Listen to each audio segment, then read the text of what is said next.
Okay. Good evening, everyone. Welcome to the Community Coalition Holocaust Remembrance Yom HaShoah program. My name is Lisa Barnett.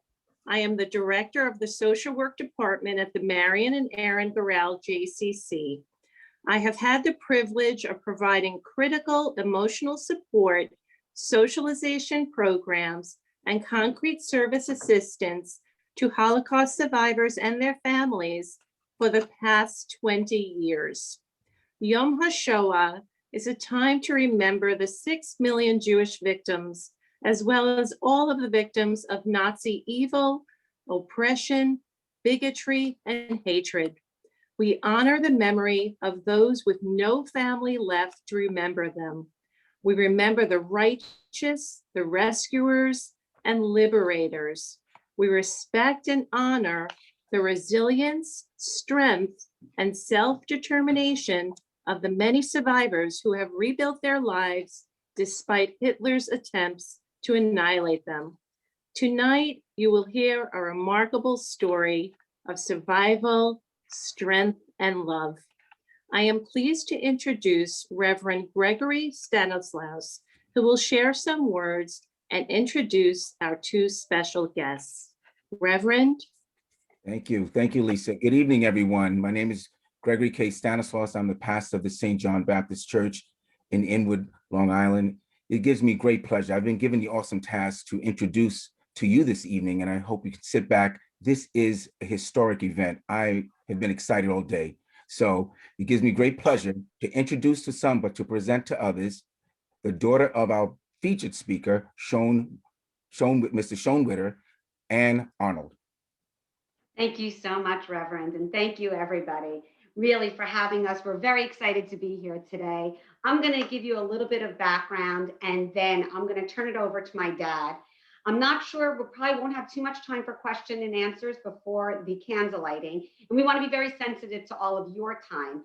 So at the end of the program, if you would like to stay, my dad and I are willing to stay for an extra 15 minutes. If there are any questions, please feel free to use the question and answer functionality, and we'll make sure to answer all of those questions that you may have. So as you heard, I'm the daughter of a Holocaust survivor. And for me, I never really knew how unusual that was until I got a little older and started speaking to people and realized how many people did not even know about the Holocaust. So let me give you just a little bit of context. I hope you can all see my screen here. And just so that you get an understanding, my father, Mark Schonwetter, is from a tiny little village. That's its little red star right here. It's called Justek. And it's in the southeast portion of Poland. It was surrounded, the skull and crossbones you see here are concentration camps. You may have heard of some of these: Auschwitz, Belzec, Janowska. His little village had 1,500 inhabitants prior to the war. Of them, 500 of them were Jewish. At the end of the war in 1945, by most accounts, only 10 of those 500 were still alive, of which 3 was my dad, my grandmother, and my aunt. You know, we hear the word never forget. And for me, never forget has 2 meanings. We must never forget what happened because we must learn from the past to hopefully make sure it doesn't repeat itself. But never forget to me has a second meaning. We must never forget that even in the ugliest times, there is goodness. It's a choice, but goodness does exist. And it's because of good people who risked their own lives that I'm even here today. I had the opportunity to go back to Poland for the first time in the early 90s. And I got to visit and see where my dad grew up. This is actually the house he grew up in. There had not been a road back then. Part of the house, and my dad will explain more, was rented out to a close family friend, the Piwat family. And they were also the foreman on my grandfather's land. My grandfather was a farmer. And this is the back of his house. This barns and back here, behind that, there's these fields, and it's a vast amount of fields. And he was a pretty big landowner and employed a lot of people in town on his property. When we first went back, as I mentioned, I even got to meet some of the people that had saved him. And we got to see some of the places that we had only heard of as stories. And this particular attic, I remember visiting it. And my dad took my sister and I up into it. And he started pointing to the hay that you see here. And he goes, there, that's where it happened. And I remember hearing the story always of my dad telling us how one day when they were hiding in that attic, they started to hear footsteps coming up that ladder. And my grandmother quickly took my dad and my aunt and they buried themselves under the hay because they had heard that the Nazis were coming up into the attic. And there was a pitchfork that was on the side of the attic. And that Nazi soldier took the pitchfork and started stabbing it into the hay, figuring for sure he would hit somebody if someone was hiding. They got lucky that day. Nobody got hit. But it wasn't until my second trip back to Poland in 2009 that my life changed forever. You see, the little village of Brzostek was petitioned by a group of people to reconsecrate the Jewish cemetery, which means put it back together. And we were invited to come to Poland to be part of the ceremony because they heard that my dad and my aunt were still alive and they wanted them to be there. And when we first got to this town and they put this plaque up on town hall commemorating and acknowledging the fact that there was a Jewish community, I was amazed. Almost 40 townspeople came out to witness this. And I couldn't believe that people actually cared enough. But really my shock happened when we left town hall and we went to the cemetery. And as we turned the corner, we saw they erected a tent. And over 600 townspeople had come out to witness this day. Women with babes at their breast, to older people that remembered my dad and aunt and came up to them and said, we used to play with you when you were a kid. Now, not one Jewish person has lived in this town since 1942. We found out that the town heard about the project. And you see, when the Nazis came through and destroyed everything, they used the headstones as masonry work. And they used that in people's driveways, in their walls. And the townspeople, when they heard about this project, started digging up their own driveways and walls and bringing pieces of headstone back to the cemetery anonymously to try to put them back together. They were able to recover 33 headstones, of which one was my great-grandfather's. And that would be amazing enough, but it wasn't. Afterward, they put us, and it's hard to tell, but in the back here, they have coach buses. And they put us on these coach buses and took us to the local high school, where these kids and their parents Googled how to cook authentic Jewish food and created a buffet 20 feet long for us, along with a kosher section for those that observed. They then went and learned how to sing in Hebrew and put a concert on for us, singing popular Hebrew songs. And the whole day, I had one thought going through my mind. What's in it for them? Because there is no way that people are really this good. I mean, come on. I knew my whole life that my family was murdered and hunted down simply because our God had a different name, simply because we looked a little different than somebody. So there is no way these people could just be doing this out of the goodness of their heart. I mean, I knew the stories growing up, but I never experienced it. And I couldn't find that answer. And at the end of the day, I went up to the mayor and my mom translated and I said, I want to thank you for what you've done here today. You've given me a place to bring my children back to. And he said, I don't want your thanks. There are no thanks necessary. This is the only thing to do and the right thing to do. And I have to tell you, I was changed. It sounds corny, I get it, but it renewed my faith in mankind. And it motivated me to come back and finally sit down with my dad and get his story down. And I started it as a blog. And soon after that, I was encouraged to finally publish our book, Together, A Journey for Survival, which came out in 2016. And since then, we've gone on our own journey and mission of trying to speak to as many people as possible, students and adults, to bring this message. We all have a choice. You can't turn the TV on today without hearing violence and hatred and the horrible things happening in this country and all over the world. But in all of that, we all have the ability and the choice to do something good. We have the ability to choose the path of goodness, and it's not always easy. It may not be risking our lives like they did in World War II, but sometimes it's difficult to be an upstander and not a bystander. But what we hope is that by hearing our story and hearing our message, you all choose to take the path of goodness. And if one day we all do that, our voices of hope and love and kindness and respect will be louder than the voices of violence. So with that, I'd like to introduce my dad, Mark Schonwetter, who's going to tell you some highlights of his experience. Dad, take it away. Thank you, Anne. Well, first of all, thank you so much, Reverend, for the introduction. Thanks again. Well, I also want to thank all the participants for giving me the opportunity to share with you my journey to survival during the Holocaust. Well, I was born in this little town of Brzostek in Poland. My father was a farmer, lived there for many, many years. His parents, grandparents. Then the war broke out.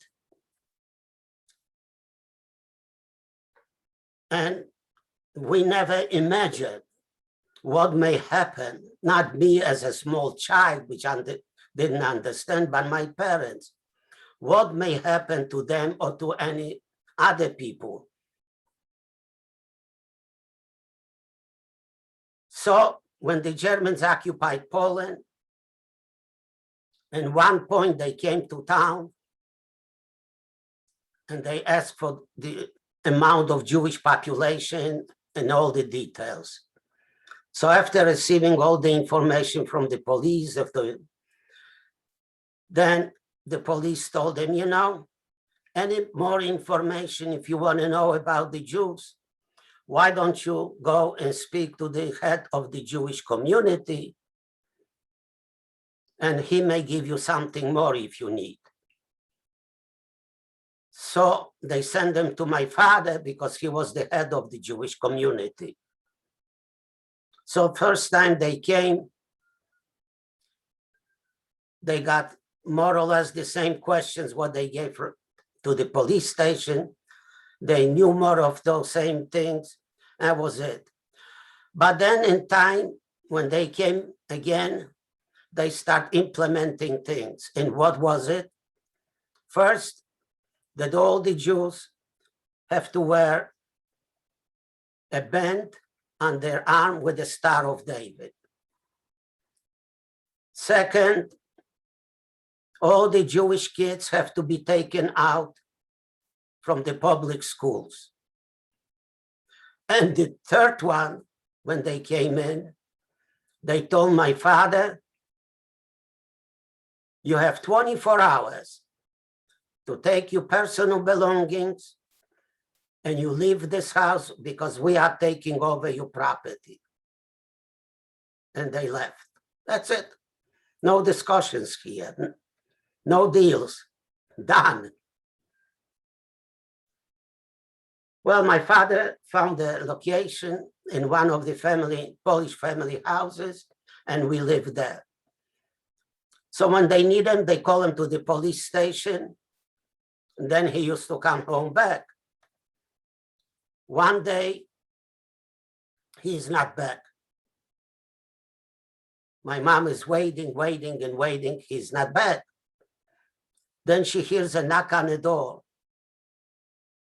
The Gestapo walks in. They go straight to his bed and they tell him, get up and come with me and show me where the Schonwetter family is here in your house. So he looks at me, there is no Schonwetter family in my house. He looks at him and he says, "You're not telling me. You know what's going to happen? I have people. They're going to search. They're going to find them. And because you don't cooperate with me, we're going to take and kill them and kill you. So where are they?" He says, "No, I'm sorry, they're not here. Go look." So he tells to the guys, "Search the property." They left and he's walking behind them. Then he stops by the door, turns around, and he looks and he sees quite a few kids sleeping on the floor. And he's pointing to the older kid, and he says, "How many brothers and sisters do you have?" And she, without any hesitation, 7. So he goes, he counts, there is 7 kids. So he turns around, he walks out. Well, you can imagine, I was the luckiest kid in the world that she included me in the count. Well, Mr. Piwak got up, told the kids to go out and be busy, and told me, "Go to the bushes, hide, and don't come back to the house. I will come and pick you up. You just sit there, wait for me." That's what I did. After a few hours, he came in, he took me, we went to my mom, and he tells my mom, "Listen, what I think the safest way for you probably would be if I take you to a ghetto, because nobody in this town or the Gestapo from here would even think that you went to this ghetto and you're there. So you'll be safe. They're not going to look for you there. Here, they may start searching for you, like they did last night for you. So let's go, let's not waste time." And that's what we did. He took us to the ghetto, which was located in a town named Dębica. Walked in, was very easy. Just walk through, the Germans let you in. So when we walked in, my mom takes us by the hand and we walking and walking and walking in this ghetto, look for a location where to live. We couldn't find anything. The whole place was packed with people. While we walking, we see people living on the street. Walking to a building full of people. Finally, after a few hours walking like that, my mom got lucky and she found a little space on one of the attics in the building. She grabbed the space big enough for 3 of us sit next to each other. And that's how we start living in the ghetto. So when after a whole day we were hungry, Mom is asking somebody next to us, "Where can I get some food here?" So the person looks at her, "There's no food here. You're not going to get anything. You just wait. When they when they call us, we go, we stay in line, we get food. That's your food, okay?" Okay, so we wait.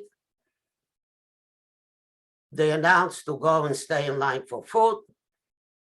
We stood in a line. When we got to the location, the distribution place where they gave you the food, okay, they give you soup. Okay, so soup comes. It's a cup of little soup, which is plain water with a little color in it and nothing in it, just water, not even hot. And then next step you go and they give you a dry piece of bread. All right, we got food. So it didn't take too long to finish this food, being so hungry. Even if you wouldn't be hungry, you would finish in a second. And that's how, as far as food in the ghetto, we lived on it every day. We got sick, but you couldn't get any medicine because there was no drugstore. You couldn't go to a doctor because there was no doctor. So if you were lucky and somehow you went through it and you survived your sickness, then you were alive. If not, you were one of the people that were dead on the street laying and being picked up by special people, put him in a little wagon and take him away. And that's how we lived for about 3 months in this ghetto. Then one day, we were told by a little boy, which came to my mom, that there is somebody on the other side of the gate and is looking for her. So he takes my mom, and who is that? Mr. Piwak. And he tells my mom, listen, go quick back, pick up your kids and come quick. Don't waste time, quick. I show you how to get out, quick, quick. So my mom runs, picks me up and my sister. We're coming back.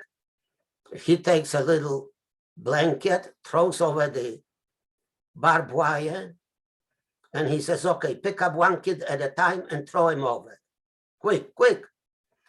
Mom says, I cannot do it. I'm weak. I don't have strength to pick the kid up. He says, you can. Do it, do it. And he says to her, take a look at those two little kids. They're skin and bone. There is no weight there. You can do it. Come on, quick. My mom did it. She threw us over. Then he says, okay, climb on it and you jump over. I catch you to you. She did it. Then he takes us to a little house and he says, take off your clothes because they're horrible. You cannot walk in the street in those clothes. I have clothes for you. Change quick. Everything was quick.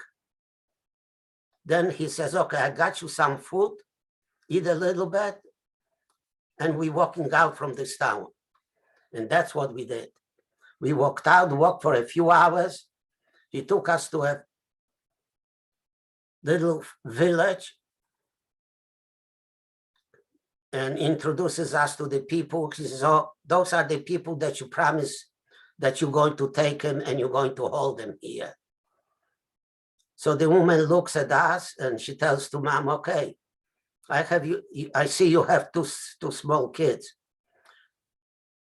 Now you promised me that those kids, they wouldn't talk, they wouldn't laugh, they wouldn't cry. They be quiet. Can you do it? Will they do it? Mom says, oh yeah, no problem. So she says, take the kids, go on top of to my attic, cover yourself with the hay there, and you're going to stay there day and night. You're not going out, you're not going any place. You just stay there. I will come in and give you some food. And that's how we stood through the whole winter. When the summer came in, she came to my mom. Summer was late fall, it's spring, sorry. She says, I cannot hold you anymore. You have to leave the house. My mom says, but we were behaving. You didn't hear us. We were quiet. Why are you throwing us out? I am afraid. Farmers start working in the field. Somebody may notice something, came into the house. I don't want to take chances. So go, if you don't have where to go, why don't you go to this forest? It's a very big forest, very big. So you can find yourself a location and live there. So my mom didn't have a choice again. She takes two of us.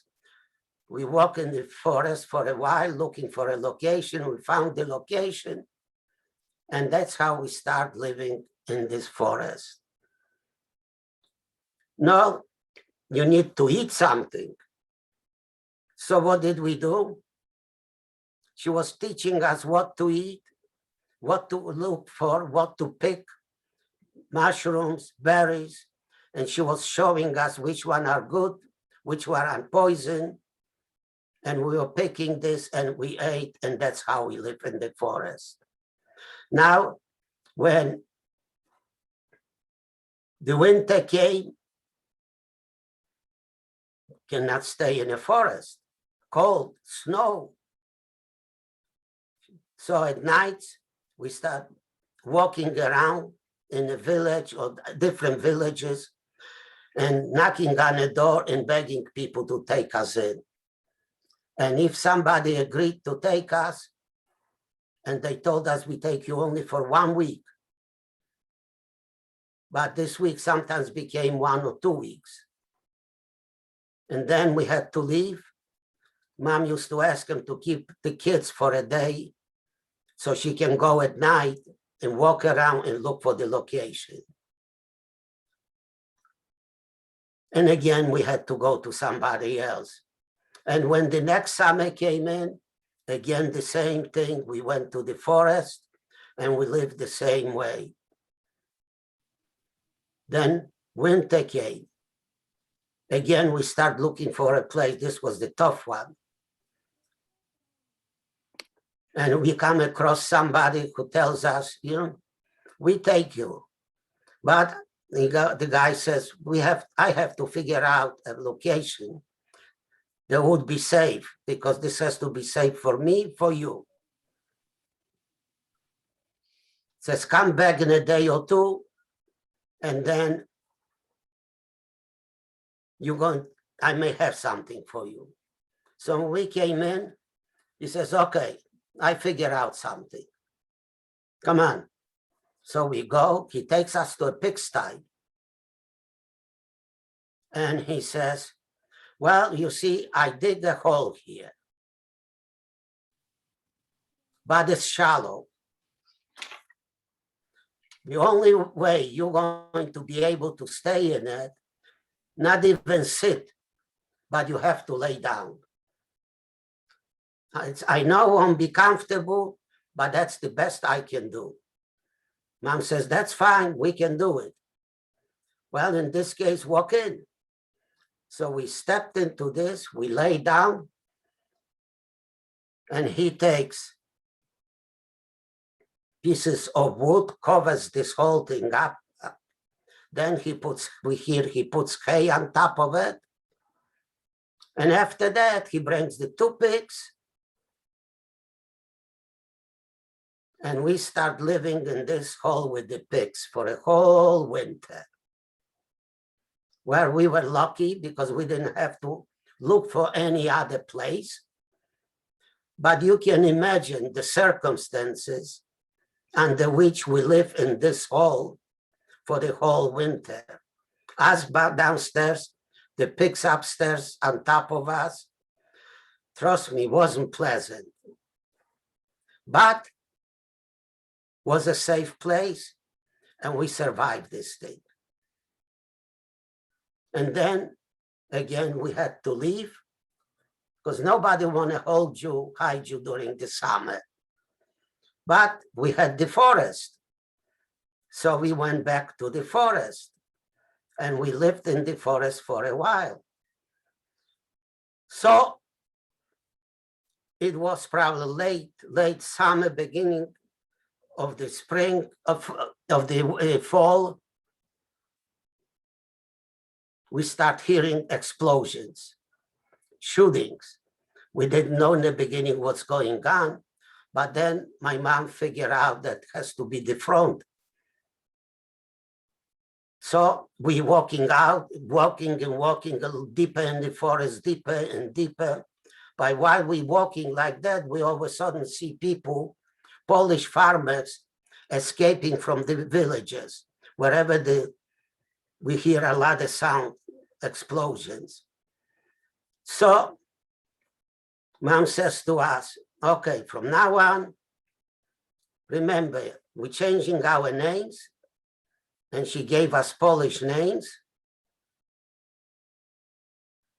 And she knew the Polish prayers, Christian prayers she knew about. So she was telling us what we have to do if some family farmer will take us, because we have to behave and like Polish people. And don't talk, don't say nothing. Somebody asks you a question, you're a child, you don't have to answer.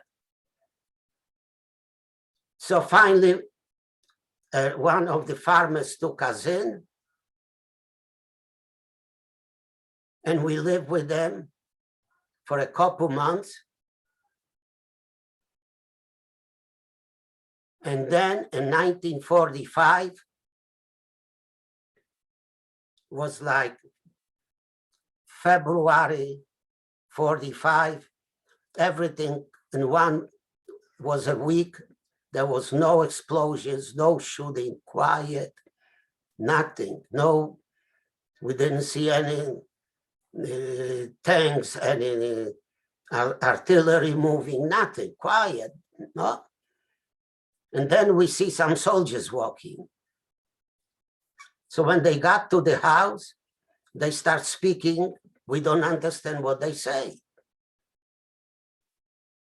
So one knew a little Polish, and he says in Polish, "We are the Russian army. We liberated you. You are free.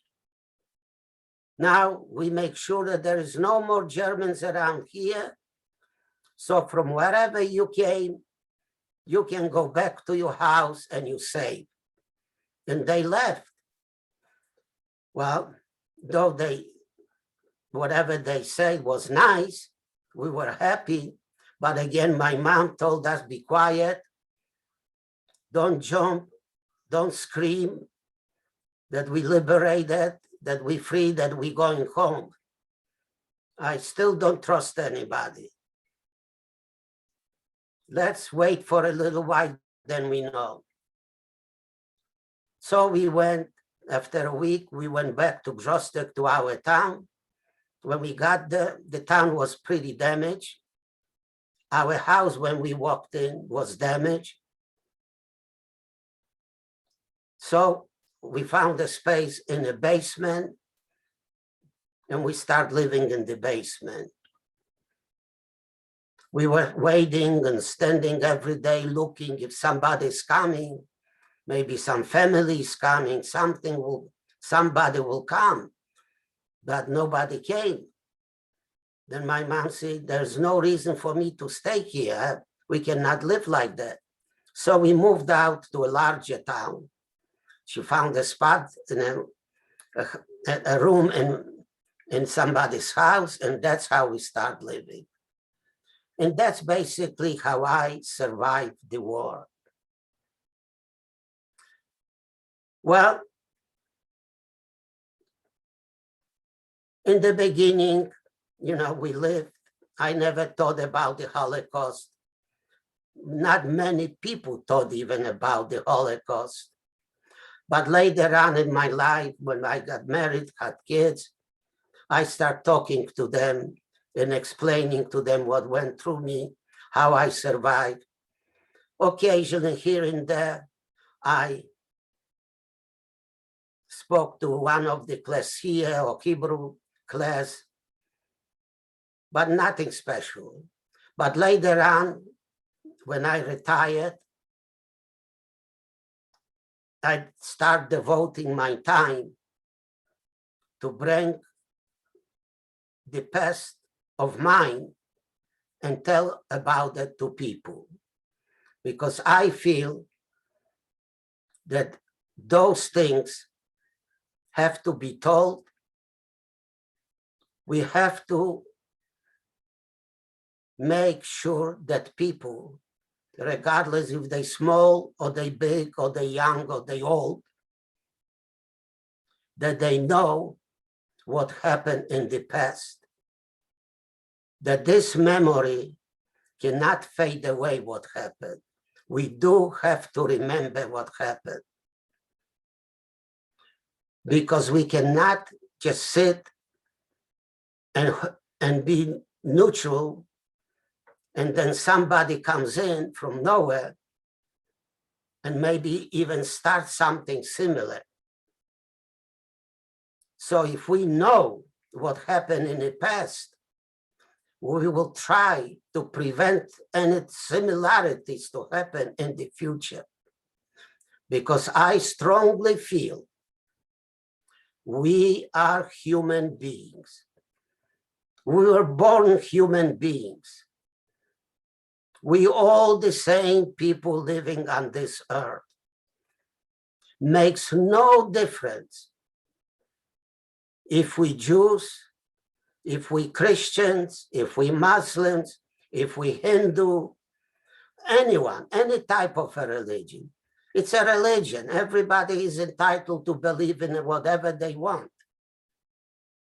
It makes no difference if we white, if we black, if we brown, doesn't matter. The skin of our color shouldn't influence any hatreds in this world. Or religion, it shouldn't, again, do the same thing. So if we don't know what happened because somebody like Hitler came in with the idea that only the Aryans are the ones that we want to have. Everybody else means nothing. They're not human. That's why he killed 6 million Jews, 5 million other people.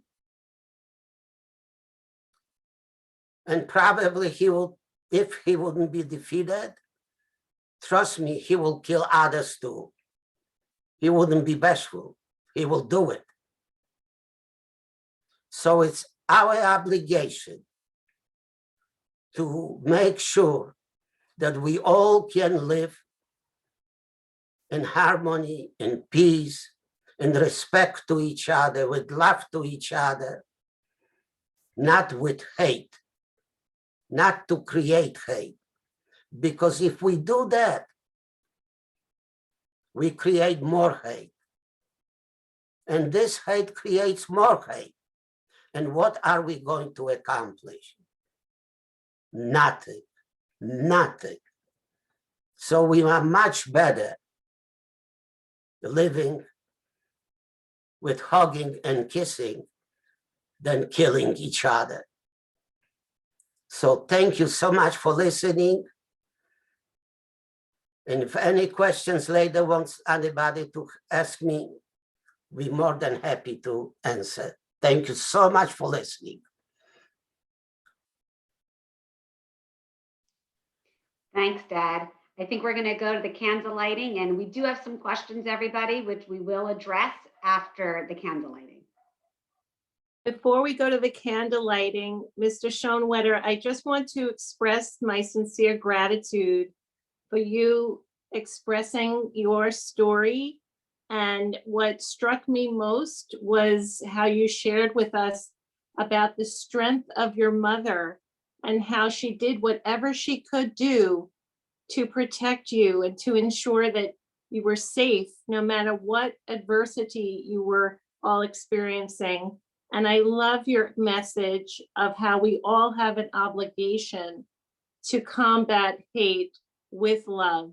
And I agree, we need more hugs and kisses. And I just love that message. And Anne, I loved your message of goodness, choose goodness, because that's, I think, what this world needs right now. So right now we're going to go into our candle lighting ceremony. And I'll ask those who are lighting a candle to come back on. Okay. All right. We stand together to light these 7 candles. May we honor the memory of those who perished at the hands of hatred and oppression. May we pay tribute to those who survived, who have made the world a better place for all of us. And now the first candle. Good evening. My name is Emma Barnett, and I am a 17-year-old senior at Lindbergh High School. I am proud of my involvement in being a volunteer in many Holocaust programs. I would like to thank the Community Coalition for inviting me and lighting the first candle. We light our candles by passing the light of memory and hope from one generation to another. Let us honor those whose lights were put out, whose dreams, hopes, and lives were extinguished before they lived, for the 1.5 million children.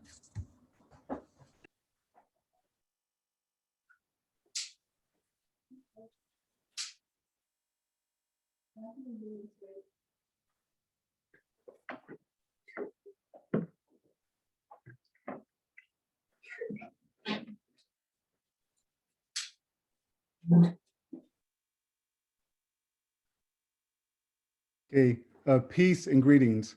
My name is Kay Brent Hill. I'm the Executive Director of the Five Towns Community Center in Lawrence, New York, and also a member of the Community Coalition Advisory Board.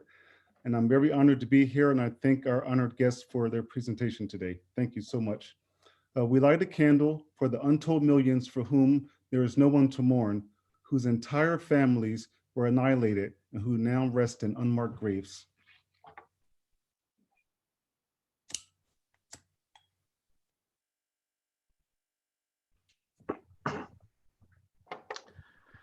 My name is Aaron Rosenfeld, and I'm the CEO of the Marion and Aaron Gural JCC and a member of the Community Coalition Advisory Board. I'm also the son of a child Holocaust survivor who was hidden and saved by Julia Walla, a righteous woman among the nations. We light a candle for those who stood upright while others were bending to immoral will, for the righteous among the nations who demonstrated courage and compassion, risking and even giving their own lives to help their fellow human beings.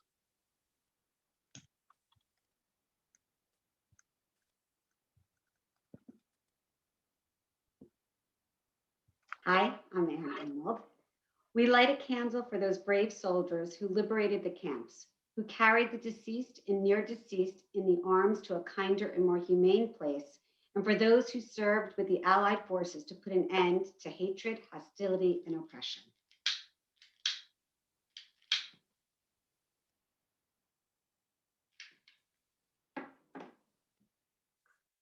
We light the candle for the nearly 6 million Jews and all other victims who perished in planned system of human destruction, the scale of which had never before imagined.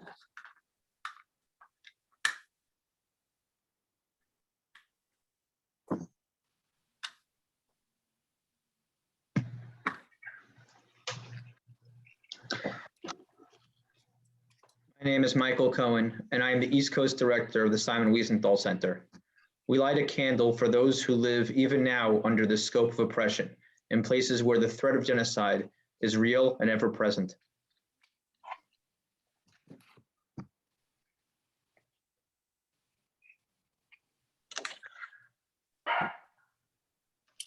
My name is Todd Kaminsky, and I'm a state senator representing the 9th Senate District on Long Island. And I do my best to promote policies in Albany that will make our state more tolerant and promote peace among everyone. We light the 7th candle to shed the veil of darkness of hate and bigotry. And we light this candle to shine light on the world, a sign of hope and peace, kindness and love, tolerance and respect for all. And can I just take this last opportunity to tell Mr. Schonwetter, it's just an honor to be with you tonight, and God bless you.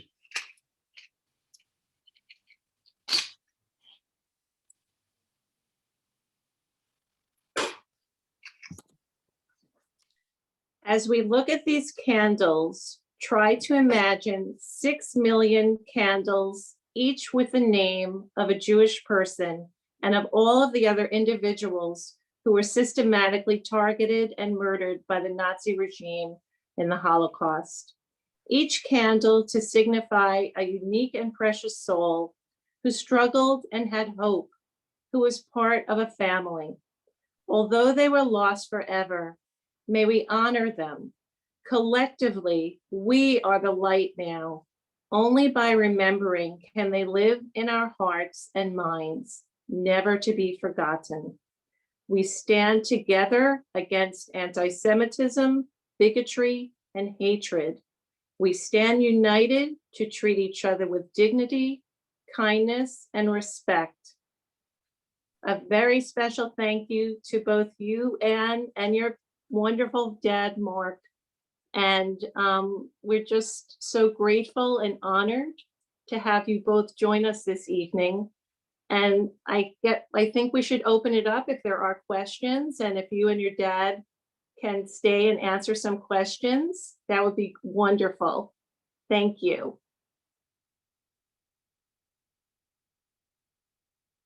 Thanks so much.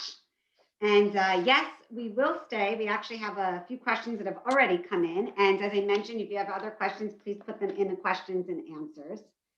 So Dad, I'm going to start right away with the first question I got was, what happened to your father and to any of your other relatives? Do you know what happened to your dad? Well, let me start with the relatives. Most of my relatives, with the exception of 3, and there were many of them, they were all killed. Where? We don't know. But it really doesn't matter. They were killed. Now, as far as my father, while we were hiding in the forest, Mr. Piwat, or if he couldn't make it, his son used to come and bring us a loaf of bread. So one day when he came in, my mom noticed that he's wearing certain shoes that she recognized. She's asking him where he got those shoes. In the beginning, he didn't want to tell her, but finally he decided and he told her. And the story is simple. One day, then we left.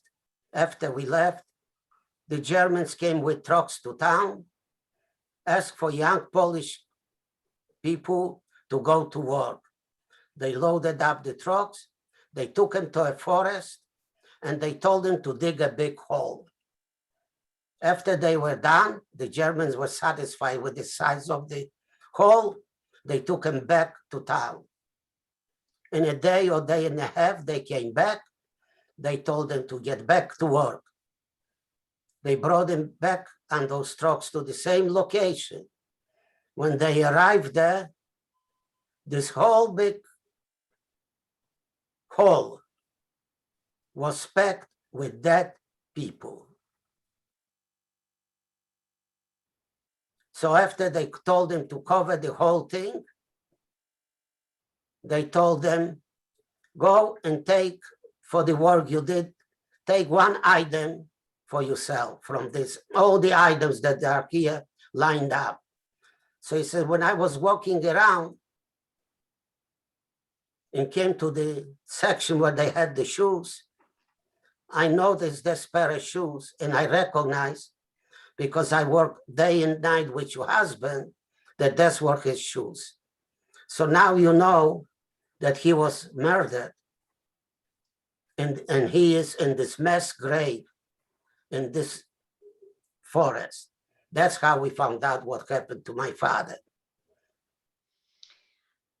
And I have to say that I'm going to share my screen again for a moment. The year 2011, they found the mass grave that my grandfather was murdered in. Some, again, kind soul, and I actually must have been more than one. If you see the top right, there was someone hiking in the woods in like 2011, and they saw this piece of rock sticking out from the ground. And when they uncovered it, they realized that some people, because it was very heavy, must have come back after the mass execution and marked the grave. And it was discovered in 2011, and since then it's been made into a memorial that is visited. And it's quite deep in the forest, I will say. But again, as I said earlier, in every tragedy, in everything, I look for that glimmer of goodness. And some people risk their lives to come back to make sure that this was marked and that it would hopefully one day be discovered. So it was quite amazing. And Dad, just tell everyone that I have a few questions asking how old you were when you were in the war. Well, I started when I was about 5 and a half. And when the war, okay, at the 5, 6 years, 12, 11, 12, when I. Right, and he was hiding. You were hiding from the time you were 9 to 12. So it Yeah. was right in those years.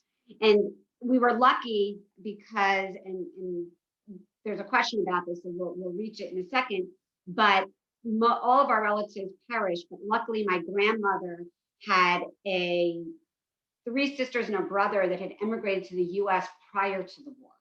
And she had been one of 9 children. So everybody else died, but at least she had a few siblings that were here. So we do have some family here in the States. But we'll get to that in a second. I have a question right before that, Dad. When you were hiding in the forest, what was it like at night? What sounds did you hear? And did you ever encounter any animals, or did you come across other people? Well, yes, we encountered many animals, but we were careful. My mom, again, she was telling us, don't jump on the animals, just sit. If you're not going to move, they're not going to move. They will walk away, just be quiet. At night, we heard, some all kind of animals walking around, birds flying day and night. But we got so used to it that we distinguished. She was teaching us also the distinctions of a sound. If a human person was walking in a forest, or there was an animal passing by walking. And by listening all the time, how the animals and watching which animal it is, we got pretty good in recognizing. And if we were suspicious that maybe human being walked by, instantly we left this place where we were sitting and moved around quite a bit away from this place, just to be on a safe side.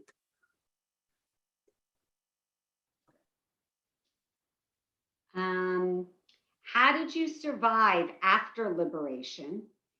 How and when did you come to the US?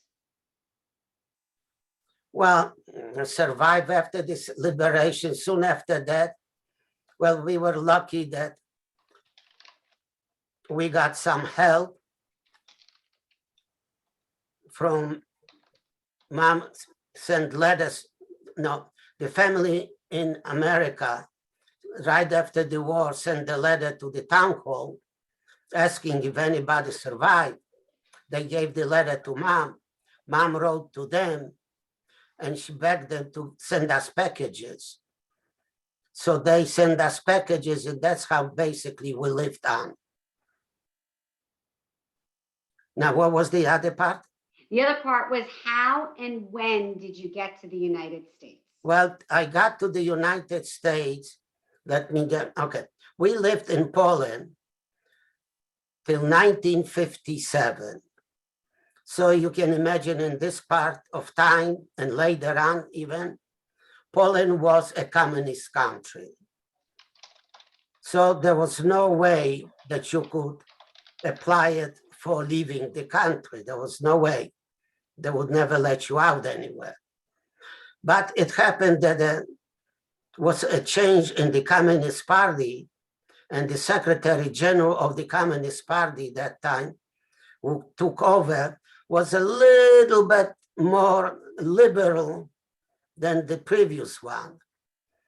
And he announced that if Jews would like to apply it to leave the country, and they would be approved by the government that they can leave, then they will have 30 days time to leave.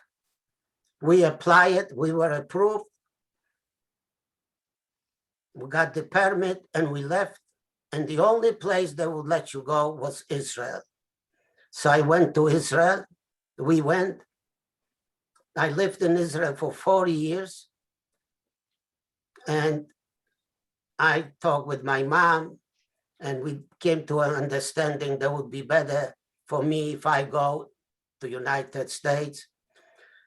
So my mom asked her sister, she sent papers for me. And that's how I came in 1961 to the United States. So I will say, and this is my part where I get to be a little bit of the proud daughter. So my dad's a little humble. He came to the United States without a word of English. And I one time said he had $10 to his name, and he told me that I made him rich. He had $5 to his name. And he talked about the role model that he was to my sister and I.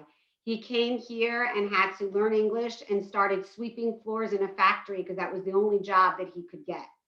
And so he took that, and people don't think about where you come from. He had been going to law school in Poland before he quickly had to leave. And now he was sweeping floors in a factory. And he decided to take the time to learn as much as he could. And within 5 years, he became the factory foreman. And within 5 years after that, he had the opportunity to buy, it was in the jewelry industry, and he had an opportunity to buy a jewelry company and scrounged and whatever he wanted. And for 40 years, he owned and operated our family business, strictly because of hard work and determination. So I got to give him a little bit of credit. I'm allowed to do that, right? Thank It's funny. I have a bunch of questions coming in. I'm trying to monitor them all. And one of the things is, what are some of the things your mother told you that helped make it easier to get through the hardships in the forest or in hiding? Well, again, my mom, she always looked positive with us on everything. Whenever we cried, whenever we've been hungry, wherever we were unhappy about something, she never yelled at us. She never did. She always nicely was saying, tomorrow you're going to see it's going to be better. But then tomorrow came, it wasn't better. Oh, wait, have patience. Don't push it. And always be positive and keep us always with a smile. Make sure that it's not a big deal. Oh, it hurts me here. So it hurts. Tomorrow may not hurt anymore. So you survive. It's not bad. And those type of approaches, it didn't make us weak. It made us strong. You see, sometimes makes you all disappointed. What is she talking? My mother's talking like that. Oh, I can take it. No. It was making us strong. It was teaching us. Later on, when you grow up, when I grew up and my sister grew up, our attitude, and particularly mine, I'm talking about, towards my kids was very similar. It was. Because my mom's way of bringing up me, I was bringing up my two daughters. And I have to say, I'm very fortunate that I have good kids, plainly saying. Thanks, Dad. And I will say there's a lot of questions, so I apologize if I don't get to everybody's question. You can always reach out to us afterward on one of our social media platforms or whatever. But I wanted to end, and I have one other question here because I'm trying to be sensitive of the time. But you talk about Grandma, about your mom, and how she taught you. And I found one of these questions interesting because it talks a lot about her. And the question is, did you develop a fear of animals or dogs after going through those experiences? Or did you feel less comfortable going to a mountainous area or being in a forest? Did you develop any PTSD or trauma, any flashbacks or nightmares? How is it that you handle those memories in normal life after it is all behind you? Because so many survivors seem so strong. And so I ask that because I think it plays into the way you were raised and the way Grandma used to talk to you. So, well, I never had a depression. I never been you know, anything like it, whatever expect that people should be after that. No. Now, did I go to the forests after the war, hiking and this? Honestly, no, not because I was thinking I had enough this forest. No, I don't want to go to the forest because there are animals, I saw plenty of it. It didn't become my habit. I saw it. I went through, I saw all over. There was no need for me to go and see more again this. They were animals, they lived their life, I lived my life. And we lived together and we didn't eat up each other. I wasn't killing them and they didn't kill me.